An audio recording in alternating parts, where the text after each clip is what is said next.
O crías a este quinto bebé o te largas, gritó mi hermana, con el rostro encendido de furia en la cocina que yo misma pinté. Lo que ella no sabía es que yo no tenía por qué largarme. Yo era quien tenía el poder de echarla a ella. Pero esa explosión, ese momento que lo cambió todo, no surgió de la nada. Fue el resultado de años de grietas silenciosas, de una presión que se acumulaba lentamente bajo la superficie de nuestra vida familiar, como una falla geológica a punto de desatar un terremoto. Para entender cómo llegamos a ese punto, deben retroceder conmigo unas semanas. Imaginen una mañana de martes en Puebla. El sol se filtraba a través de las persianas de mi taller, dibujando rayas de luz sobre el suelo de cemento pulido. El aire olía a cedro, a barniz y a ese aroma metálico y familiar de las herramientas limpias. Para mí, ese olor era sinónimo de paz. Era el único rincón de la casa, de mi vida, que me pertenecía por completo. Estaba trabajando en una vieja cómoda de caoba, una pieza que había llegado a mis manos luciendo triste y abandonada. Con una lija fina, mis dedos recorrían la veta de la madera, sintiendo cada imperfección, cada historia grabada en su superficie. Restaurar muebles no era solo mi trabajo, era mi forma de meditar, de poner orden en el caos. Tomar algo roto y devolverle su belleza era, de alguna manera, una forma de intentar arreglarme a mí misma. En ese santuario de silencio y concentración, el estruendo de la puerta del taller al abrirse fue como una pedrada en un lago en calma. Xóchitl, la voz de mi hermana Brisa, siempre un par de decibelios por encima de lo necesario, rebotó en las paredes. No levanté la vista de inmediato, concediéndome un último segundo de mi paz. ¿Qué quieres, Brisa?, respondí, mi voz ahogada por el zumbido de mis pensamientos. Entró seguida por una estela de caos, mi sobrino más pequeño, Iker, de 4 años, con las manos pegajosas de mermelada, y mi sobrina Luna, de 6, lloriqueando por un juguete perdido. Brisa, a sus 34 años, con el cabello recogido en un moño desordenado y una mancha de café en la blusa, me miró con esa impaciencia que se había vuelto su expresión por defecto. El repartidor del gas está afuera. No tengo efectivo, ¿me prestas?, dijo, sin ser una pregunta, sino una orden. Dejé la lija sobre la mesa de trabajo, suspirando internamente. Fui a mi pequeño escritorio, abrí el cajón bajo llave donde guardaba el dinero de los clientes y saqué los billetes. Mientras se los daba, sus ojos se desviaron hacia un sobre que estaba sobre una pila de bocetos. Dentro estaban los 250,000 pesos que el señor Covarrubias me había pagado por la restauración de su biblioteca completa. Era el pago más grande que había recibido en mi vida, el fruto de 3 meses de trabajo meticuloso, de noches en vela y fines de semana sacrificados. Era el capital que necesitaba para comprar esa sierra de cinta industrial con la que soñaba, para, quizás, empezar a pensar en un local propio. ¿Y eso?, preguntó Brisa, señalando el sobre con la barbilla.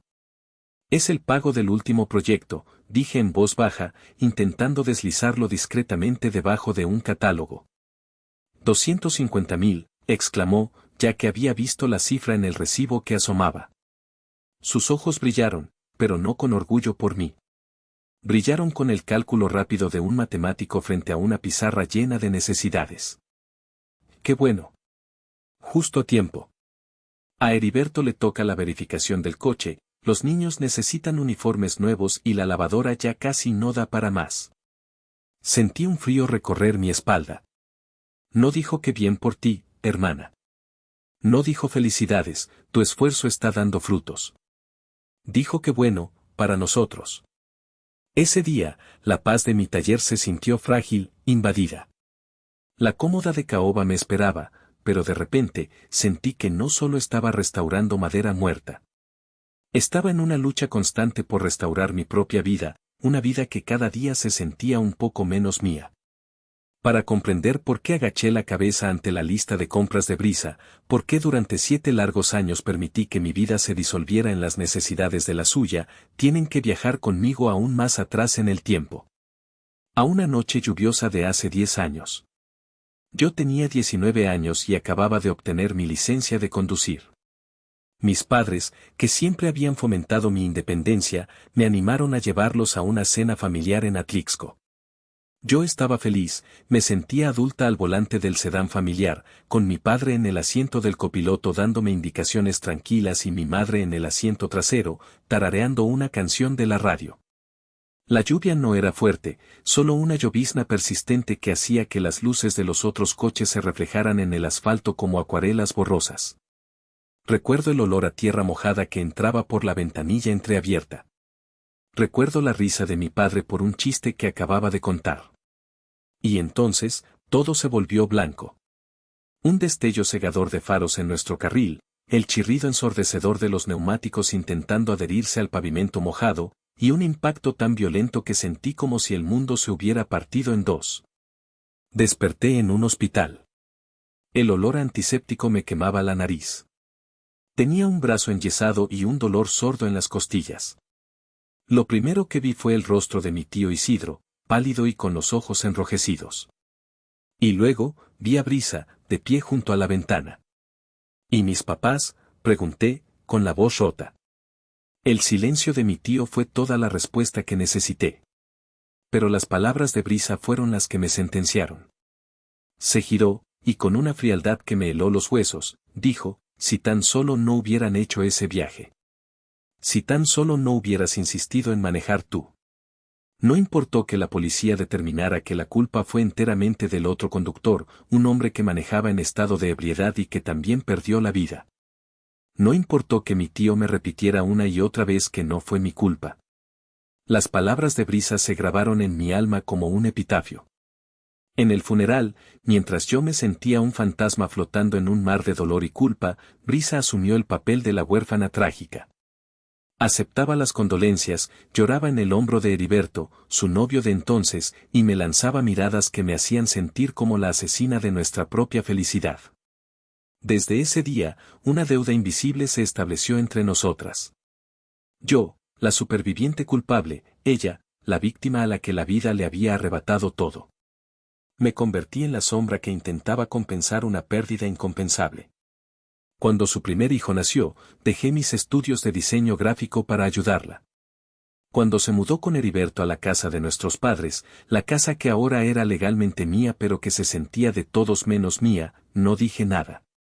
Cuando su negocio de venta por catálogo fracasó y Heriberto perdió otro de sus empleos temporales, fui yo quien usó el dinero del seguro de mis padres para pagar sus deudas.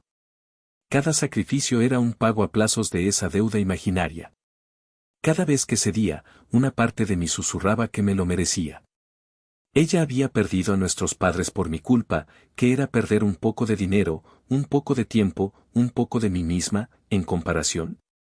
Brisa nunca tuvo que decirlo en voz alta de nuevo. No necesitaba hacerlo. El poder que esa frase le dio aquella noche en el hospital fue absoluto. Se convirtió en el cimiento sobre el que construyó su derecho a exigirlo todo, y en la razón por la que yo sentía que no tenía derecho a negarle nada. Esa culpa era mi cadena, y durante una década yo misma me encargué de mantenerla bien apretada alrededor de mi cuello. Después del funeral, la casa se llenó de un silencio denso y pesado. Era un silencio que gritaba ausencias. Para no ahogarme en él, me refugié en el garaje. Mi padre, un carpintero aficionado con manos de artista, siempre había soñado con convertirlo en un taller de verdad. Aún estaban allí sus herramientas, colgadas en siluetas dibujadas en la pared, su viejo banco de trabajo manchado de 1000 colores y el olor a acerrín que, para mí, siempre sería el olor de sus abrazos. Empecé a limpiar, a ordenar, como una forma de ordenar mis propios pensamientos rotos. Luego, empecé a experimentar. Tomé una pequeña silla coja que mi madre adoraba y, siguiendo los recuerdos de las tardes que pasé viéndolo trabajar, la reparé. Encolé las juntas, lijé la madera gastada hasta que reveló su brillo original y le di una nueva capa de barniz. Cuando terminé, la silla no solo estaba arreglada, parecía tener vida de nuevo. En ese acto de resurrección, encontré una extraña forma de consuelo. El taller se convirtió en mi santuario. Mientras afuera Brisa llenaba el silencio de la casa con el ruido de los bebés, las discusiones con Heriberto y las quejas constantes sobre la falta de dinero, yo llenaba mi silencio con el rasgueo de la lija, el golpe rítmico del martillo y el zumbido de la sierra. El mundo de Brisa era caótico, impredecible y demandante. Mi mundo, entre estas cuatro paredes, era lógico, metódico y estaba bajo mi control. Fue mi padre quien me enseñó a amar la madera, a entender que cada pieza tiene una historia. Escúchala, Xóchitl, me decía. La madera te dice lo que necesita. Y yo aprendí a escuchar. Aprendí a ver la belleza oculta bajo capas de pintura vieja y a sentir la fortaleza que aún residía en una estructura maltratada. Para Brisa, mi trabajo era una excentricidad vergonzosa. ¿Por qué no te buscas un trabajo de verdad?, me decía, arrugando la nariz por el olor a disolvente.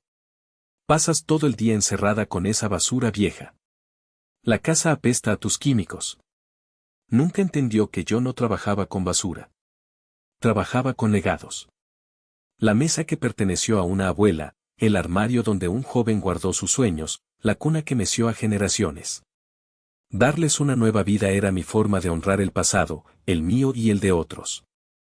Era mi conexión tangible con mi padre, una conversación que continuaba a través de sus herramientas y sus enseñanzas. Cuando empecé a vender mis piezas por internet y los encargos comenzaron a llegar, Brisa no lo vio como un éxito, sino como una molestia. ¿Vas a usar la camioneta hoy? Necesito ir al supermercado, decía, refiriéndose a la vieja camioneta que compré con mis ahorros para transportar los muebles. Tus clientes no pueden estacionarse frente a la casa, bloquean la entrada. Mi éxito silencioso era una afrenta a su narrativa de víctima. En su mundo, yo era la hermana culpable y dependiente, la que vivía allí por su caridad. El hecho de que estuviera construyendo algo propio, algo hermoso y rentable, desde el garaje polvoriento, contradecía esa historia. Y para Brisa, cualquier cosa que contradijera su versión de la realidad, simplemente no podía ser. Así que lo minimizaba, se burlaba de él, lo usaba para su conveniencia. Pero nunca, jamás, lo reconoció como el salvavidas que era para mí. La fisura real, la que empezó a mostrar la verdadera profundidad del abismo entre nosotras, apareció el día después de que Brisa descubriera el pago del señor Covarrubias. Yo estaba en la cocina, preparando un café antes de encerrarme en el taller, cuando ella entró, con el celular en la mano y una lista mental ya preparada. Estuve pensando, comenzó, con un tono que pretendía ser casual pero que estaba cargado de intención. Ahora que tienes ese dinerito, podríamos arreglar un par de cosas. La gotera del baño de arriba es una urgencia, y a los niños les vendría bien una computadora nueva para la escuela. La que tenemos es una tortuga. Sostuve mi taza con ambas manos, sintiendo el calor del café, un ancla en la tormenta que empezaba a formarse en mi interior. Por primera vez en mucho tiempo, una voz dentro de mí, una voz que sonaba sospechosamente como la mía de antes del accidente, susurró, no. Brisa, dije, y me sorprendió que mi voz saliera firme. Este dinero es para el taller. Necesito comprar maquinaria, herramientas. Es una inversión para hacer crecer el negocio. Ella parpadeó, como si le hubiera hablado en un idioma extranjero. La idea de que mi dinero pudiera tener otro propósito que no fuera solucionar sus problemas era, para ella, inconcebible. Se rió. No fue una risa alegre, sino una risa corta y condescendiente. Ay, Xóchitl, no seas dramática, ¿qué negocio? Es un pasatiempo que te da para tus gastos. La familia es la verdadera inversión. Además, tú también vives aquí, ¿no? Una gotera en el techo también es tu problema. He estado pagando las reparaciones de la casa durante años, repliqué, la voz subiendo un poco de tono. Pagué la impermeabilización el verano pasado y al fontanero que arregló la fuga de la cocina hace 3 meses. Detalles, detalles, dijo, agitando la mano con desdén. Yo crío a 4 hijos, Xóchitl, ¿sabes lo que es eso? No tienes idea del estrés, de los gastos. Lo tuyo es fácil. Juegas con tus muebles viejos y ya. Cada palabra era un golpe. Mi pasatiempo. Mis muebles viejos. Mi vida fácil. La injusticia de sus palabras me quemó por dentro. Apreté la mandíbula, sintiendo las lágrimas de frustración picándome en los ojos. No quería llorar. Llorar, para ella, era una señal de debilidad, una confirmación de que tenía razón. Me di la vuelta y salí de la cocina sin decir una palabra más. Me encerré en el taller y me quedé de pie en medio del caos ordenado de mis proyectos, respirando hondo el olor a madera y a trementina. Saqué mi teléfono y marqué el número de mi tío Isidro. Hola, sobrina, ¿todo bien? Su voz era siempre un bálsamo. No, tío. No está todo bien, dije, y le conté la conversación. Él escuchó pacientemente, como siempre. Cuando terminé, hubo un silencio. Ten paciencia, Xóchitl, dijo finalmente. Sé que es difícil. Pero cada vez que ella te presiona así, te acerca un poco más al momento en que tendrás que actuar. No olvides lo que hablamos. No olvides la promesa que le hice a tu padre. Tu momento llegará. Colgué el teléfono sintiéndome un poco más calmada, pero también con una nueva sensación. La rabia. Era una rabia fría, tranquila, que se asentó en el fondo de mi estómago. La culpa seguía allí, pero por primera vez, no estaba sola. Estaba acompañada por la certeza de que algo estaba fundamentalmente roto y que si yo no hacía algo, terminaría por consumirme por completo. La fisura había aparecido, y sabía, con una claridad aterradora, que solo se haría más grande. Una semana después, Brisa anunció que haría una cena familiar especial. La frase me dio escalofríos. Sus eventos especiales solían ser el escenario para algún tipo de drama o anuncio que, de una forma u otra, terminaba costándome algo, ya fuera dinero, tiempo o paz mental. Invitó a nuestra tía Dalia y a nuestro primo Gael, los dos principales satélites que orbitaban alrededor de su sol de autocompasión. La tía Dalia era una mujer cuya frase favorita era la sangre es más espesa que el agua, generalmente utilizada para justificar cualquier comportamiento atroz de Brisa. Gael, por su parte, era un adulador profesional, siempre dispuesto a reírle las gracias a Brisa a cambio de sentirse parte del círculo íntimo. Eran, en esencia, su coro de validación. Esa noche, la casa olía a mole, un aroma que antes me traía recuerdos felices de mi madre y que ahora solo me recordaba que yo había pasado la tarde moliendo los chiles mientras Brisa supervisaba desde el sofá, enviando mensajes de texto. Nos sentamos a la mesa. Heriberto, como siempre, comía en silencio, asintiendo a todo lo que decía su esposa. Los niños, por un milagro, estaban relativamente tranquilos, entretenidos con sus tabletas. Bueno, familia, comenzó Brisa, carraspeando para asegurarse de tener la atención de todos. Puso su mano sobre su vientre de una manera dramática, una que había ensayado 1000 veces frente al espejo, estoy segura. Tenemos una noticia muy importante que darles. Tía Dalia jadeó de anticipación. Gael dejó su tenedor. Yo sentí un nudo en el estómago. Vamos a tener otro bebé, anunció, con una sonrisa radiante que no llegaba a sus ojos. Se desató la predecible ronda de felicitaciones. ¡Qué bendición!, exclamó tía Dalia. Lo otro más para alegrar la casa, añadió Gael. Heriberto sonrió débilmente, como si acabara de recordar que él también tenía algo que ver en el asunto. Yo forcé una sonrisa y murmuré un felicidades. Pero por dentro, mi mente era una calculadora frenética. Otro bebé.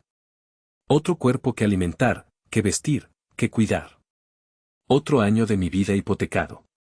Otra razón para que mis sueños, mi taller, mi futuro, tuvieran que esperar. Brisa dejó que los aplausos se apagaran y luego me miró directamente a mí.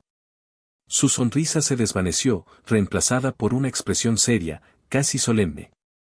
Y con otro bebé en camino, dijo, su voz adquiriendo un tono grave, obviamente, nuestras prioridades tienen que cambiar. Necesitamos pensar en el futuro. Necesitamos estabilidad. Hizo una pausa, asegurándose de que todos, especialmente yo, estuviéramos colgando de sus labios. Esta casa, continuó, haciendo un gesto amplio que abarcaba las paredes que mis padres habían construido, las paredes que yo mantenía en pie. Ya no puede ser solo un lugar de paso. Debe ser un hogar de verdad. Un hogar para una familia en crecimiento. Un hogar para mis hijos. El mensaje era claro, tan sutil como un martillazo. No estaba hablando de pintura nueva o de cambiar los muebles. Estaba hablando de propiedad. De control. Estaba reclamando el territorio. La miré a los ojos y vi la verdad. El bebé no era solo una bendición, era un arma. Era su última jugada para asegurarse el control total de la casa, de mi vida. Y yo era el único obstáculo en su camino. En esa mesa, rodeada de sonrisas falsas y buenos deseos, me sentí como una prisionera a la que le acababan de leer la sentencia. Y lo peor, era que el resto del jurado, mi propia familia, ya había decidido que yo era culpable. El golpe final no tardó en llegar. Una vez que la tía Dalia y Gael se fueron, dejando tras de sí una estela de felicitaciones y promesas vacías de ayuda, Brisa y Heriberto me esperaron en la cocina. La mesa aún estaba llena de platos sucios, pero la atmósfera festiva se había evaporado. Ahora era un tribunal. Xóchitl, siéntate, dijo Brisa, con un tono que no admitía réplica. Heriberto se paró detrás de ella, cruzado de brazos, un guardaespaldas renuente. Me senté, sintiendo el frío del azulejo bajo mis pies. Como escuchaste, comenzó Brisa, las cosas van a cambiar. Ya no podemos seguir con esta situación a medias. ¿Qué situación a medias?, pregunté, aunque ya sabía la respuesta. Esta, dijo, señalando a su alrededor. Tú en tu taller todo el día, nosotros luchando por sacar adelante a los niños. Con un quinto en camino, necesitamos un compromiso real. Necesitamos a alguien en casa. De tiempo completo. Heriberto asintió. Es lo justo, Xóchitl. Nosotros trabajamos duro. Necesitamos a alguien de confianza con los niños. Y tú eres la mejor para eso. Sentí que el aire se me escapaba de los pulmones. Me están pidiendo que deje mi trabajo, que cierre el taller. No lo veas como cerrarlo, dijo Brisa, con una sonrisa que pretendía ser tranquilizadora pero que era depredadora. Velo como una pausa. Un sacrificio por la familia. Los niños te necesitan. Este nuevo bebé te necesitará. La palabra sacrificio resonó en la habitación. Era la palabra que había definido mi existencia durante la última década. Pero eso no es todo, continuó Brisa, inclinándose sobre la mesa. Su voz bajó a un susurro conspirador. Para asegurar el futuro de los niños, para poder solicitar apoyos del gobierno, quizás un crédito para ampliar la casa, necesitamos que todo esté en orden. Legalmente. Y ahí estaba. La verdadera demanda. Necesitamos que nos cedas la casa, Xóchitl, dijo Heriberto, finalmente hablando por sí mismo. Ponerla a nuestro nombre. Es lo lógico. Tú eres una, nosotros seremos 7. La casa debe ser de la familia que vive en ella. Me quedé mirándolos, estupefacta. No era solo mi tiempo, mi trabajo, mi dinero lo que querían. Querían mi hogar. Querían el último vestigio de mis padres, el único patrimonio que me quedaba. Querían borrarme del mapa por completo. Es tu oportunidad, añadió Brisa, con un brillo fanático en los ojos, de finalmente hacer lo correcto. De compensar. De ser útil de verdad, por una vez en tu vida. Esa última frase fue la que lo rompió todo. La cadena de culpa que había llevado durante 10 años se hizo añicos. Ya no era una deuda por un accidente. Era una extorsión emocional, fría y calculada. Me estaban despojando de todo, usando mi dolor como palanca. Me levanté de la silla lentamente. Mi cuerpo temblaba, pero mi voz, cuando salió, fue glacial. Necesito pensarlo, dije. Y mientras me alejaba de la cocina, dejando atrás sus miradas de triunfo, no estaba pensando en si debía ceder o no.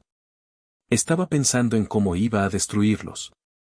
La mañana siguiente, el mundo parecía tener un filtro gris. El sol brillaba, pero yo no sentía su calor. Me movía por la casa como un autómata, la conversación de la noche anterior repitiéndose en mi cabeza como un disco rayado. ¿Cederles la casa? La idea era tan absurda, tan monstruosa, que una parte de mí todavía no podía creer que la hubieran pronunciado en voz alta. Me encerré en el taller, pero no podía trabajar. Miraba las herramientas, la madera, los proyectos a medias, y todo parecía pertenecer a otra vida. ¿Cómo podía crear belleza en medio de tanta fealdad? Fue entonces cuando sonó mi celular. Era un número desconocido, de un banco con el que yo no tenía ninguna relación. Dudé en contestar, pero una extraña premonición me hizo deslizar el dedo por la pantalla. Buenos días, hablo con la señorita Xóchitl Montes, dijo una voz profesional de mujer. Sí, soy yo, respondí. Le llamo del Banco Regional del Centro. Solo para dar seguimiento a su solicitud de crédito hipotecario sobre la propiedad en la calle de los Fresnos número 42. Recibimos los documentos y parece que todo está en orden, solo necesitamos que venga a firmar el contrato final. El teléfono casi se me cae de la mano. Mi corazón empezó a latir tan fuerte que podía oírlo en mis oídos. ¿Solicitud de crédito? Yo no he solicitado ningún crédito. Hubo una pausa al otro lado de la línea. Pero, tenemos aquí la solicitud firmada por usted, junto con una copia de las escrituras y su identificación. Un crédito por 1.000.000 de pesos. Eso es imposible, dije, mi voz temblando de ira y conmoción. Alguien está cometiendo un fraude. Alguien ha falsificado mi firma. La mujer del banco, alarmada, me aseguró que cancelarían el proceso de inmediato y abrirían una investigación interna. Colgué el teléfono, pero me quedé mirando la pared, mi mente conectando los puntos a una velocidad vertiginosa. Brisa. Tenía que ser Brisa. Recordé haberla visto cerca de mi escritorio hacía un par de semanas, buscando un bolígrafo. Debió haber aprovechado para tomar mi credencial de lector y fotografiar las escrituras que guardaba bajo llave. La firma. Dios, la habría falsificado sin dudarlo. La audacia de su traición me dejó sin aliento. No solo me estaba presionando para que le cediera la casa voluntariamente, estaba actuando a mis espaldas para robarla, para endeudarla, para dejarme sin nada. La demanda de la noche anterior no era el comienzo de su plan, era la parte B, en caso de que la parte A, el robo, fallara. Y de repente, la culpa, esa vieja y pesada capa que había llevado durante una década, se evaporó. Se quemó en el fuego blanco de mi furia. Ya no había deuda. Ya no había obligación. Solo había una traición tan profunda que borraba cualquier lazo de sangre. Me había subestimado. Había pensado que era débil, sumisa, una víctima perpetua a la que podía manipular a su antojo. Pero se había olvidado de algo fundamental. Se había olvidado de que yo era la hija de mi padre, y que además de enseñarme a trabajar la madera, me había enseñado a ser fuerte. Tomé mi celular de nuevo, mis dedos moviéndose con una precisión helada. Marqué el número de mi tío Isidro. Tío, dije, cuando contestó. Mi voz ya no temblaba. Era el acero. Es el momento. Prepara los papeles. Todos ellos. La tarde siguiente, me encontré sentada frente al imponente escritorio de caoba de mi tío Isidro. Su oficina, con sus paredes forradas de libros de leyes y el olor a papel viejo y a café, siempre me había parecido un refugio de orden y razón. Hoy, se sentía como un cuarto de guerra. Le conté lo de la llamada del banco. Él escuchó sin interrumpir, su rostro endureciéndose con cada palabra. Cuando terminé, se reclinó en su silla de cuero y juntó las yemas de sus dedos. Lo sospechaba, dijo con calma. Sabía que Brisa sería capaz de algo así. Tu padre también lo sabía. Por eso insistió tanto en protegerte de esta manera. Abrió un cajón de su escritorio y sacó una carpeta gruesa y desgastada. La deslizó sobre la mesa hacia mí. Este es el archivo original. Léelo de nuevo, Xóchitl. ¿Recuerda por qué estamos haciendo esto? Abrí la carpeta. Dentro estaba el testamento de mis padres. Lo había leído una vez, hacía 10 años, en un estado de shock y dolor que apenas me permitió entenderlo. Ahora, lo leía con ojos nuevos, con la claridad que solo la traición puede dar. Las palabras de mi padre, dictadas a su hermano y abogado, eran claras. Dejaba a Brisa una suma de dinero considerable, suficiente para empezar de nuevo, pero la casa, la propiedad, el ancla de la familia, me la dejaba a mí. Y había una cláusula que ahora me parecía profética: dejo la casa a mi hija Xóchitl, con la plena confianza de que su corazón generoso siempre dará cobijo a su hermana, pero con la firme instrucción de que nunca, Bajo ninguna circunstancia, renuncie a su propiedad, pues es su fortaleza y su seguridad. Mi padre me conocía. Conocía mi tendencia a ceder, mi deseo de paz a cualquier costo. Y había intentado protegerme, incluso desde la tumba. Las lágrimas nublaron mi vista. No eran lágrimas de tristeza, sino de una gratitud abrumadora. ¿Estás segura, Xóchitl?, preguntó mi tío, su voz suave. Una vez que crucemos esta línea, no habrá vuelta atrás. La familia, tal como la conoces, se romperá para siempre. Miré la foto de mis padres que tenía en mi cartera, la misma que llevaba conmigo desde el día del accidente. Los miré sonriendo, llenos de vida. Y supe lo que tenía que hacer. No solo por mí, sino por ellos. Por el legado de trabajo y amor que representaba esa casa. Estoy segura, dije, mi voz resonando con una convicción que no había sentido en una década. Se lo debo a ellos. Y me lo debo a mí. Mi tío asintió, una pequeña sonrisa de orgullo en sus labios. Se giró hacia su computadora. Muy bien. Entonces, empecemos a redactar. Pasamos la siguiente hora preparando la estrategia. Él redactó una notificación de terminación de contrato de comodato. Explicó que, legalmente, Brisa y su familia eran comodatarios, es decir, que vivían en la propiedad con mi permiso, pero sin pagar renta. Este documento revocaría ese permiso y les daría un plazo legal de 30 días para desalojar. Imprimió 2 copias, junto con una copia certificada del testamento y las escrituras a mi nombre. Me entregó la carpeta. Guarda esto. No hagas nada todavía. Espera a que ella dé el siguiente paso. Y lo dará. Su impaciencia será su perdición. Volví a casa esa noche sintiéndome como un espía en territorio enemigo. La carpeta de documentos en mi bolso pesaba como un ladrillo. Brisa me recibió con una sonrisa falsamente dulce. ¿Y bien, ya lo pensaste, cuándo vamos a ver al notario? Pronto, le dije, con una calma que me sorprendió a mí misma. Estoy arreglando unos detalles. Ella asintió, satisfecha. No tenía idea de los detalles que estaba arreglando. No tenía idea de que el poder, por primera vez en 10 años, había cambiado de manos. Y yo, en silencio, esperaba el momento perfecto para mostrárselo. Si estás disfrutando de esta historia, me ayudarías muchísimo si le das un like a este video, te suscribes al canal y dejas un comentario diciéndome desde qué ciudad me estás escuchando. Cada comentario ayuda a que esta historia llegue a más personas. Muchas gracias por tu apoyo. La espera duró exactamente una semana. 7 días en los que viví con los nervios a flor de piel, desempeñando mi papel de hermana sumisa mientras la carpeta con los documentos ardía en el cajón de mi taller. Cada día, la presión de Brisa aumentaba. ¿Hablaste con tu tío?, me preguntaba por la mañana. Ya tienes los papeles listos, insistía por la tarde. No podemos esperar mucho, Xóchitl. El bebé no va a esperar, me recordaba por la noche. Yo respondía con evasivas, con casi y pronto, lo que solo servía para alimentar su impaciencia. Podía ver la frustración creciendo en sus ojos, la sospecha comenzando a formarse. Ella estaba acostumbrada a que yo cediera de inmediato. Mi repentina dilación la desconcertaba y la enfurecía.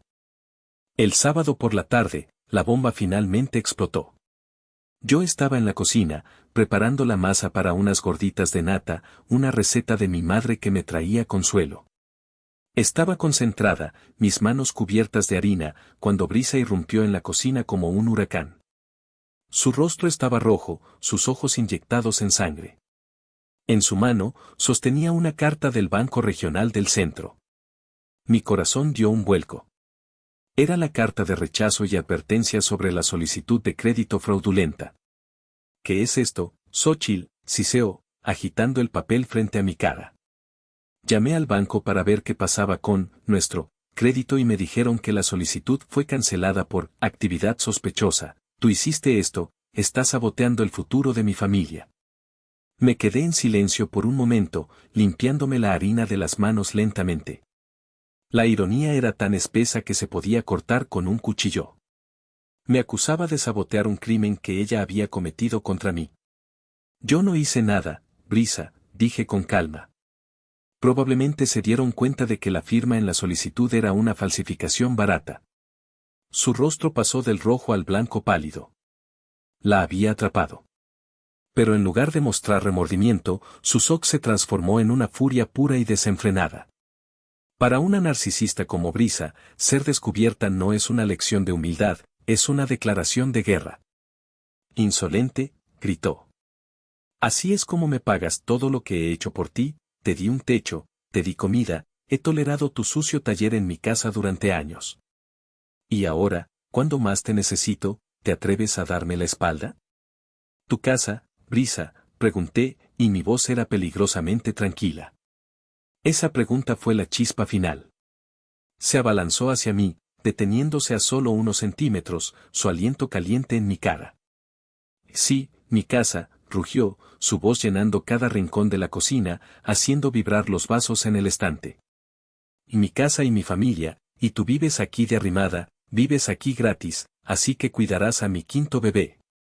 Levantó un dedo tembloroso, apuntándome directamente al corazón. O lo crías, o te largas, me oíste, o te conviertes en la sirvienta que esta familia necesita, o agarras tus porquerías y te vas a la calle ahora mismo. Y ahí estaba. El ultimátum. La destilación de 10 años de abuso en una sola frase. Me miró, esperando que me derrumbara, que llorara, que suplicara perdón como siempre lo había hecho. Pero esta vez, algo era diferente. La Xóchitl que se encogía de miedo, la que cargaba con una culpa infinita, ya no estaba. En su lugar, había una mujer que había sido empujada más allá de su límite. La miré fijamente a los ojos, y por primera vez, no vi a mi hermana mayor. Vi a una extraña. Una extraña que había intentado robarme, extorsionarme y ahora me estaba echando de mi propio hogar. Y en el silencio que siguió a su grito, una calma helada se apoderó de mí. El momento había llegado. No rompí el contacto visual. Dejé que su amenaza colgara en el aire entre nosotras, pesada y tóxica. Dejé que saboreara su aparente victoria por un largo segundo. Luego, muy lentamente, me sequé por completo las manos en el trapo que colgaba de mi delantal. Estás equivocada en varias cosas, Brisa, dije, y mi voz no era más que un susurro, pero cortó el aire tenso como un cuchillo. Ella frunció el ceño, confundida por mi falta de reacción histérica. Primero, continué, levantando un dedo, no vivo aquí gratis. He pagado mi estancia con 10 años de mi vida, con mi dinero, con mi trabajo y con mi salud mental. He pagado esta deuda que tú inventaste con creces. Levanté un segundo dedo. Segundo, no criaré a tu hijo. Amo a mis sobrinos, pero no soy su madre. Y ciertamente no soy tu empleada. Mi vida y mis sueños no están a la venta, y mucho menos son gratuitos. Di un paso hacia ella, y ella, instintivamente, retrocedió uno. El cambio en la dinámica de poder era palpable. Y tercero, dije, mi voz bajando aún más, la que se tiene que largar, Brisa, no soy yo. Eres tú. Su boca se abrió y se cerró un par de veces, como un pez fuera del agua. La confusión en su rostro se mezclaba con una indignación creciente. ¿Qué estupideces estás diciendo? ¿Estás loca? No, hermana. Por primera vez en 10 años, estoy completamente cuerda, respondí. Me di la vuelta y salí de la cocina, caminando con un propósito que no había sentido en años. Fui directamente a mi taller. Ella me siguió, gritando a mi espalda, llamándome malagradecida, loca, egoísta. No le hice caso. Abrí el cajón de mi escritorio, el mismo que contenía la carpeta que mi tío me había preparado. La saqué. Su peso en mis manos se sentía como el peso de la justicia. Volví a la cocina. Brisa estaba de pie en medio de la habitación, con los brazos cruzados, esperándome con una mirada de furia. Heriberto había aparecido, atraído por los gritos, y observaba desde la puerta, luciendo pálido e inútil. No dije nada. Simplemente puse la carpeta sobre la mesa de la cocina, la misma donde tantas veces había servido la cena para su familia. La abrí. Saqué el primer documento. Una copia certificada de las escrituras de la propiedad. La deslicé sobre la mesa hacia ella. Su nombre no aparecía en ninguna parte. Solo el mío. Luego, saqué el segundo documento. La copia del testamento de nuestros padres. Lo abrí en la página donde la cláusula de mi padre estaba resaltada en amarillo. Dejo la casa a mi hija Xóchitl, leí en voz alta, mi voz clara y firme. Con la plena confianza de que su corazón generoso siempre dará cobijo a su hermana. Hice una pausa y la miré. Parece que papá se equivocó en esa parte. Brisa miraba los papeles, su rostro una máscara de incredulidad. Su cerebro no podía procesar lo que estaba viendo. Era como si le hubiera dicho que el cielo era verde. No, no es posible, tartamudeó. Esto es un error, es una falsificación. No hay ningún error, dije. Y saqué el último papel. La notificación de terminación de contrato de comodato. La puse encima de los otros. El membrete del bufete de abogados de mi tío Isidro brillaba bajo la luz de la cocina. Esto, dije, tocando el papel con mi dedo, es un documento legal. Dice que tú, Heriberto, y sus hijos, han vivido en mi propiedad con mi permiso. Y este documento revoca ese permiso. Tienen 30 días a partir de hoy para desocupar mi casa.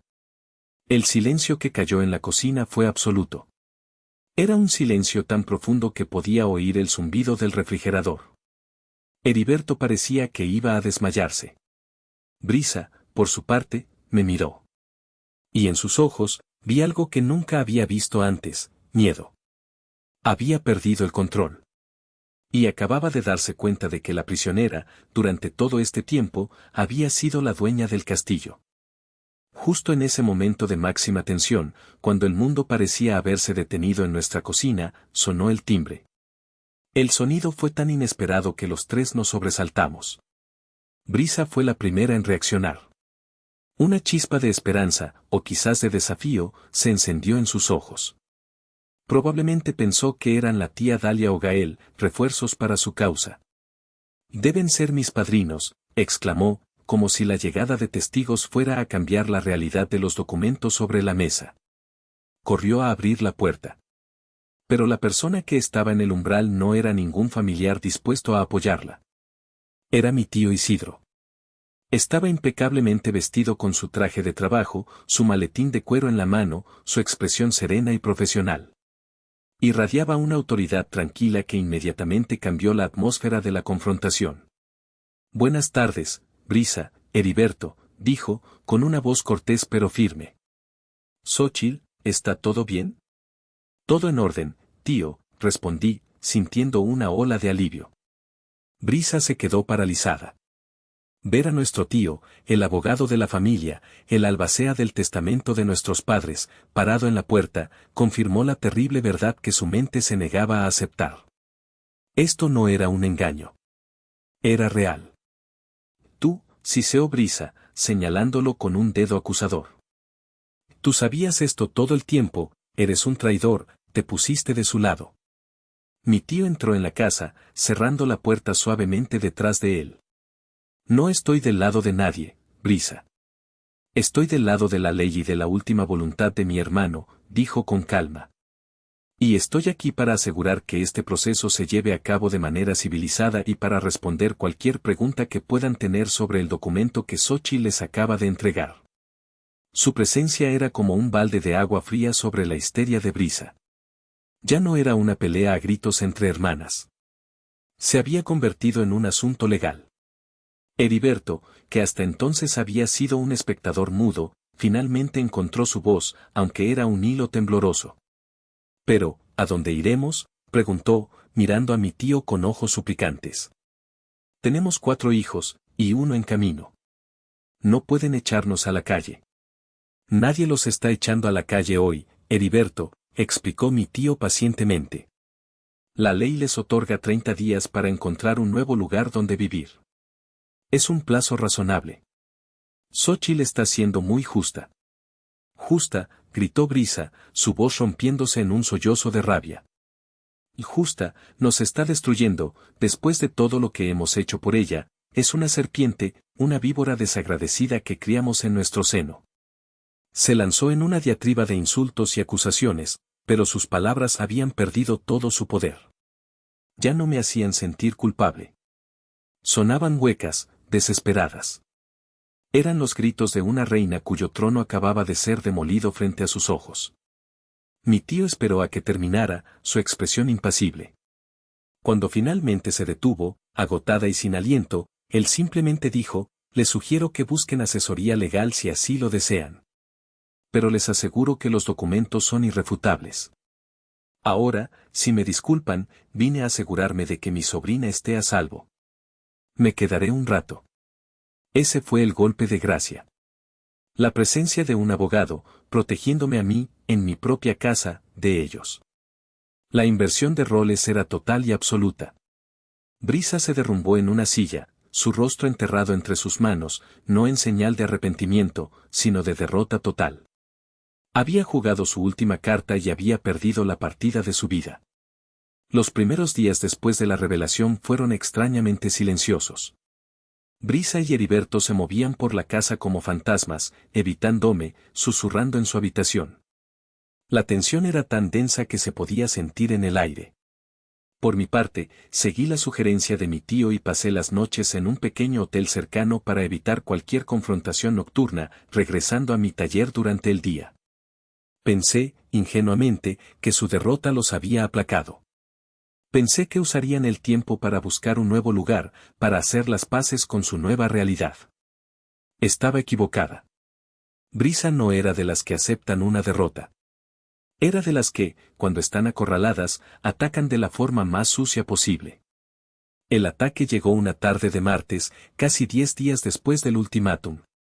Yo estaba en el taller, catalogando mis herramientas, cuando dos personas tocaron a la puerta. Eran un hombre y una mujer, vestidos con chalecos oficiales del DIF, el Sistema para el Desarrollo Integral de la Familia. Buenas tardes, dijo la mujer, mostrando su identificación. ¿Señorita Xóchitl Montes? Recibimos una denuncia anónima sobre el bienestar de los menores que viven en este domicilio. Mi sangre se heló. ¿Una denuncia? ¿Sobre qué? La denuncia alega que los niños están expuestos a un ambiente inseguro y tóxico, debido a los químicos y el polvo de un taller de carpintería no regulado en la propiedad, explicó el hombre, mirando por encima de mi hombro hacia mi taller. Brisa. Por supuesto. Era su último y más vil intento de venganza. Si no podía tener la casa, se aseguraría de que yo fuera vista como un monstruo, intentando quitarme lo único que me importaba, mi relación con mis sobrinos y la reputación de mi trabajo. Por favor, pasen, dije, mi voz temblando ligeramente, pero mi mente trabajando a toda velocidad. Están en su derecho de inspeccionar. Los dejé entrar a mi taller. Observaron todo, mis botes de barniz y disolvente, todos almacenados en un gabinete metálico cerrado y con etiquetas de seguridad. Vieron mi sistema de extracción de polvo, una inversión costosa que había hecho para proteger mi propia salud. Vieron las mascarillas y gafas de protección colgadas en la pared. Vieron que el taller estaba separado del resto de la casa por una puerta doble que yo siempre mantenía cerrada. Como pueden ver, tomo todas las precauciones, expliqué, mi voz recuperando la firmeza. La seguridad es mi máxima prioridad. Jamás pondría en riesgo a mis sobrinos. La mujer asintió, tomando notas en su portapapeles. Su taller parece muy profesional, señorita Montes. Ahora, si me permiten, dije, guiándolos hacia la puerta que conectaba con la casa principal. Me gustaría que vieran el resto del domicilio. Los llevé a través de la casa. Y ahí, el plan de Brisa se le revirtió de una manera espectacular. La sala de estar era un desastre de juguetes rotos y restos de comida. La cocina tenía platos sucios de la noche anterior apilados en el fregadero. El baño de los niños tenía una toalla mojada hecha un ovillo en el suelo y el olor a humedad era penetrante. Justo en ese momento, Brisa salió de su habitación, claramente esperando encontrarme en problemas. Al ver a los trabajadores sociales, su rostro se compuso en una máscara de preocupación falsa. Oh, gracias a Dios que vinieron. Estaba tan preocupada por los niños. La trabajadora social la interrumpió, su voz profesional pero con un filo de acero. Señora, ¿es usted la madre de los menores? Sí, soy yo, dijo Brisa, hinchando el pecho. Entiendo, dijo la mujer, su mirada recorriendo el desorden a su alrededor. Tendremos que hablar con usted sobre las condiciones generales de la vivienda. La denuncia mencionaba un taller, pero francamente, es esta área de la casa la que nos parece más preocupante. El rostro de Brisa se descompuso. El cazador se había convertido en la presa. Su intento de usar a sus propios hijos como armas se había vuelto en su contra. Los trabajadores sociales terminaron su visita dejándole una advertencia formal y programando una visita de seguimiento. El caso contra mí fue cerrado en el acto. Cuando se fueron, me quedé a solas con Brisa en el pasillo. Me miró con un odio tan puro que era casi tangible. Había intentado destruirme y en el proceso solo había conseguido exponer su propia negligencia. Y ambos sabíamos que acababa de perder la última pizca de autoridad moral que le quedaba. La visita del DIF fue el punto de quiebre. La humillación de ser reprendida por los servicios sociales, frente a mí, fue demasiado para Brisa. La lucha se desinfló de ella. Durante las siguientes 2 semanas, la casa se sumió en una atmósfera de resignación sombría. Comenzaron a empacar, pero de mala gana, con una lentitud exasperante. Cada caja que llenaban era un monumento a su derrota. Escuchaba sus discusiones ahogadas a través de las paredes, Heriberto culpando a Brisa por su arrogancia, Brisa culpándolo a él por su pasividad. Luego, comenzaron las llamadas. La tía Dalia me llamó para decirme que no tenía corazón, que cómo podía hacerle eso a mi propia sangre, a una mujer embarazada. No te preocupes, tía, le respondí con una calma que la desarmó. Me aseguraré de que mis sobrinos estén bien. Eso es lo único que importa. El primo Gael me envió un mensaje de texto lleno de emojis llorando, diciendo que estaba destruyendo a la familia. Le respondí con un simple pulgar hacia arriba y lo bloqueé. La campaña de presión no funcionó. Yo ya no era la Xóchitl que se doblegaba ante la culpa. Una noche, a una semana de que se cumpliera el plazo, Heriberto tocó la puerta de mi taller. Se veía demacrado, derrotado.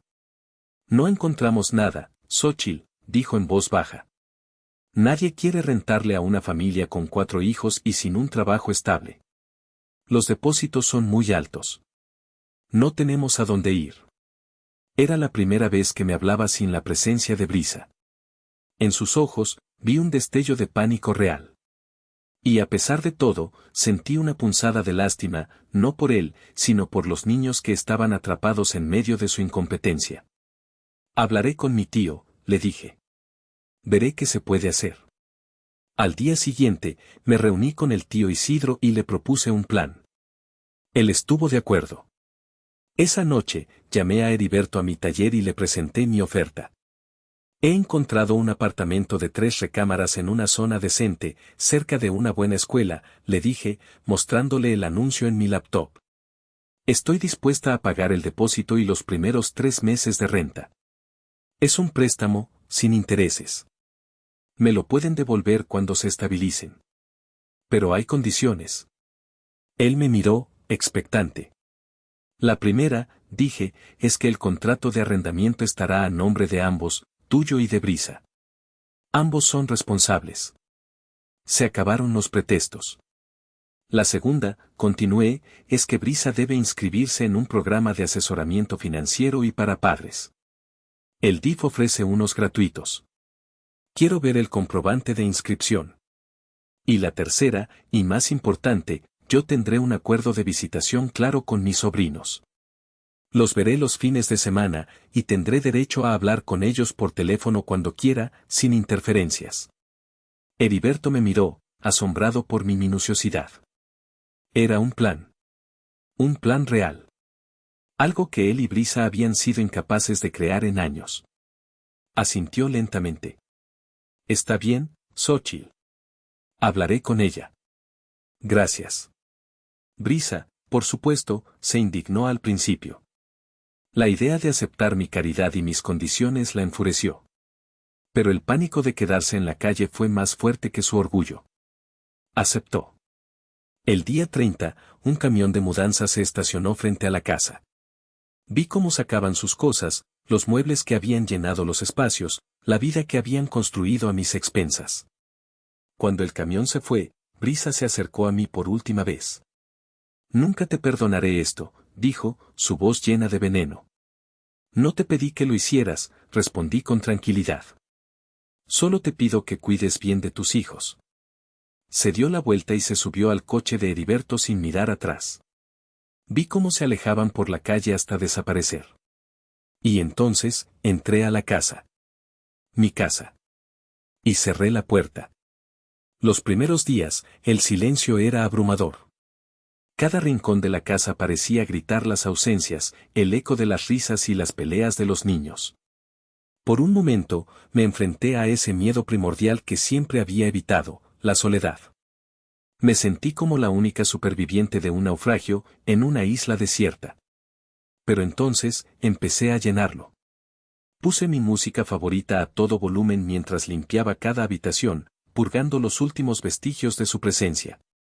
Convertí una de las recámaras vacías en una extensión de mi taller, un espacio limpio y luminoso para barnizar y terminar mis piezas. Pinté la pared de la sala de un color azul profundo que siempre había amado y que Brisa odiaba. Poco a poco, el silencio dejó de ser un vacío y se convirtió en paz. Los fines de semana, como habíamos acordado, mis sobrinos venían a visitarme. Construíamos fuertes de mantas en la sala, hacíamos galletas en la cocina y pasábamos horas en el taller, donde les enseñaba a lijar pequeños trozos de madera y a pintar sus propios juguetes. Eran momentos de pura alegría, sin la tensión de sus padres flotando en el aire. Mi negocio floreció. Con el espacio y la tranquilidad para concentrarme, acepté proyectos más grandes y ambiciosos. Mi nombre empezó a ser conocido entre los decoradores y coleccionistas de la ciudad. Contraté a un ayudante. Estaba construyendo, por fin, la vida que siempre había soñado. A veces, por la noche, me sentaba en el porche, mirando las estrellas, y pensaba en todo lo que había pasado. Recuperé mi casa y mi vida de la hermana por la que una vez lo sacrifiqué todo, impulsada por una culpa que no me correspondía. Le di 30 días para irse después de que me exigiera una vida de servidumbre. ¿Soy yo la mala en esta historia? Gracias por escuchar hasta el final. Si te gustó esta historia y quieres apoyar mi trabajo, por favor, dale un like, compártela con tus amigos y suscríbete al canal si aún no lo has hecho. Tu apoyo es fundamental para que pueda seguir trayéndote más relatos como este. Si están disfrutando de este relato, me darían una alegría muy grande si presionan el botón de hipear. Su apoyo significa muchísimo para mí y me anima a seguir buscando historias para ustedes. Muchas gracias de corazón.